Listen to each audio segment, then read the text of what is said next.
ఇప్పుడు మీనాక్షి నటరాజన్ ఇష్యూలో నిజంగానే మీరు కూడా అనుకుంటున్నారా ఇక్కడ ఉన్న వాళ్ళే ఇన్ఫర్మేషన్ లీక్ చేశారు అని? 100%. 100%. అవును, ఎందుకంటే గతంలో దీపాదాస్ ముంచి ఉండే ఆమెను ఇట్టనే కారు కొనిచ్చిండ్రు, అవి కొనిచ్చిండ్రు, అవి ఇవన్నీ చేసి ఆగం చేసి ఆమెను పంపిండ్రు. అయితే ఏఐసిసి నుంచి వాళ్ళకి విధేయంగా ఎవరైతే ఉంటారో నమ్మకంగా వాళ్ళని ఇక్కడ రిక్రూట్ చేస్తున్నారు.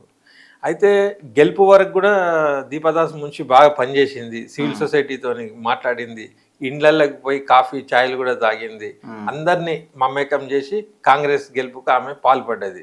తర్వాత ఏవేవైతే వాగ్దానాలు చేసిండ్రో వాటి గురించి అరే మనం ఇట్లా అన్నాం కదా ఇట్లా పోతుంది అనే టైంకి ఆమె వెళ్ళిపోయేటట్టు చేసిండ్రు.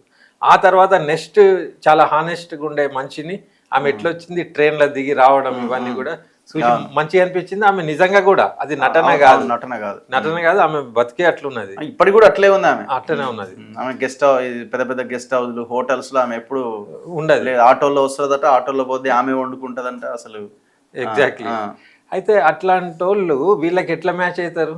కష్టం. ఇప్పుడు ఆమె అట్లా ఉన్నదంటే ఎథిక్స్, కాంగ్రెస్ బైలాస్ అన్ని ఫాలో అయ్యి గాంధీయవాదం ఇట్లుండేట ఆమె గాంధీయవాదం ఆమెదా, పాలన చేసేటోళ్ళే హిట్లర్ వాదము. ఈ రెండింటికి పొంతన కుదురతలేదు. కుదరక ఈమెను ఎట్లా పంపాలనే దాని మీదే ధ్యానం ఇస్తున్నారు. నేను అనేది ఏంటంటే వీళ్ళు రాజకీయం అంతా వీళ్ళని ఎట్లా పంపాలి, ఏం చేయాలి దీని మీదనే ఉన్నది.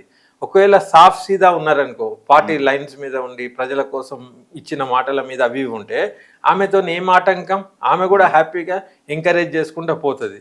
అయితే పాలనలో వచ్చిన వాళ్ళ ధ్యేయాలు వేరున్నాయి కాబట్టి ఆమెకు మ్యాచ్ అయితే లేదు.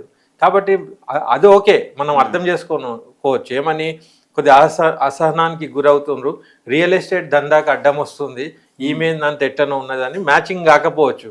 కానీ రివెంజ్ అనేది మొదలైన చూసిండ్రా, అది చాలా డేంజర్.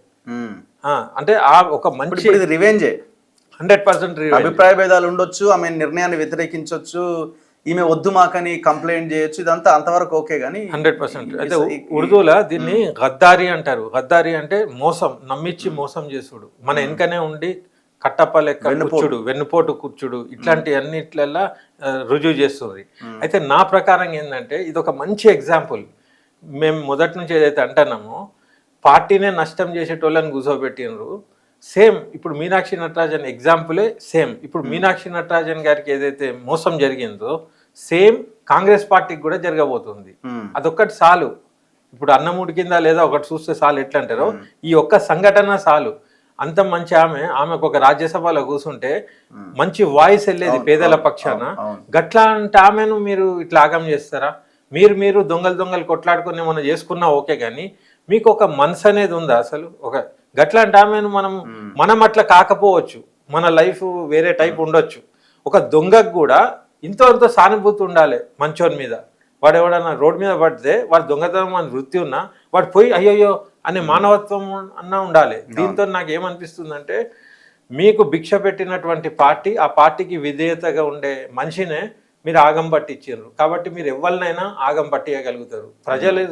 ప్రజలను కూడా ఆగం పట్టిస్తూనే ఉన్నారు. ఇప్పుడు విషయం ఏంటంటే ఆమె అట్లాంటి ఆమె లేకపోయి ఉంటే హెచ్సియు ల్యాండ్ ఇష్యూ కానీ, వెలుగుమట్ల కానీ ఇట్లాంటి కొన్ని ఇష్యూస్లో కొంత బ్యాక్ స్టెప్ వేయాల్సిన సిచ్యువేషన్ కూడా లేకుండా ఉండే. 100%. అంటే ఇంకా పార్టీ దారుణంగా దెబ్బతినేది.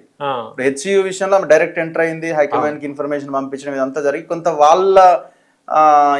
వాళ్ళు కొంత ఇన్వాల్వ్ అయ్యి సెటరైట్ చేసే ప్రయత్నం చేస్తున్నారు. అది కూడా లేకపోతే కరెక్ట్ కథమే కదా. వెలుగుమట్ల అది రివర్స్ అయింది. హెచ్సియుది ఏడు నుంచి అటుపోతుంది, మీ వెలుగుమట్లేదు అటు నుంచి ఇటు వచ్చింది. కానీ ఆమె ఎండాస్ అయితే చేసింది కదా, ఇది కరెక్టే, ఇది రాంగ్ జరుగుతుంది అనేది ఒప్పుకున్నది. దానివల్ల పార్టీ ఇమీడియట్ డ్యామేజ్ అయ్యేది. ఆమె డ్యామేజ్ కంట్రోల్ చేసింది, ఆమె పాత్ర నిర్వహించింది. అంటే విధేయతగా ఆమె ఏదైతే చేయాలనో చేసింది.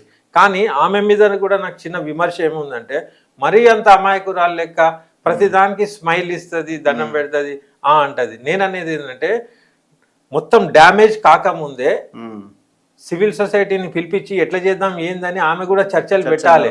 ఆమె ఎందుకు భయపడుతుంది? ఇప్పుడు వాళ్ళతో మీటింగ్ లో కూర్చున్నా కూడా ఏం జరగనట్టే స్మైల్ ఇచ్చుకుంటా కూర్చుంటుంది. అమాయకురాలు లెక్క ఉంది నాకు తెలిసి. నాకు ఆమె మీద జాలి కూడా వేస్తుంది, బాధ కూడా వేస్తుంది.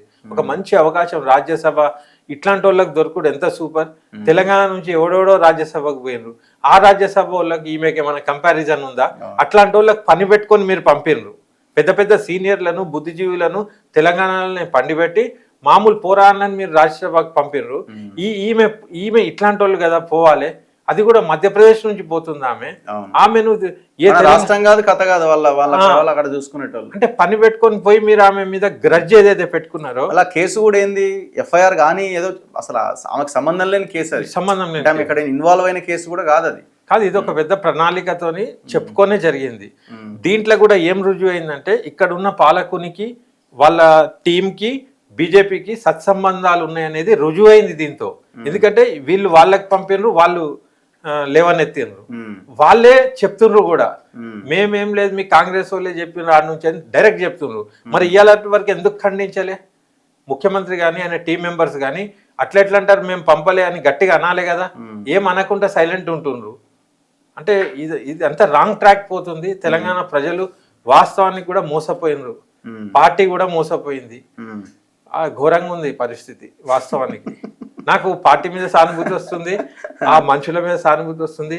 నాకు తెలిసి దేశంలోనే ఇది ఒక కొత్త రాజకీయ ఏమంటారంటే ఒక కొత్త ఫార్ములా. పార్టీ లోపలనే ఉండిపోయి పార్టీని ఎంజాయ్ చేసుకుంటా, అధికారాన్ని అది చేసుకుంటూ సొమ్ము చేసుకుంటూ మళ్ళీ దాన్నే బొందబెట్టుడు అంటే దీనంత దుర్మార్గం ఏంటన్నా నేనైతే ఎన్నట్టు చూడాలి. ఇది ఘోరమైన అంశం.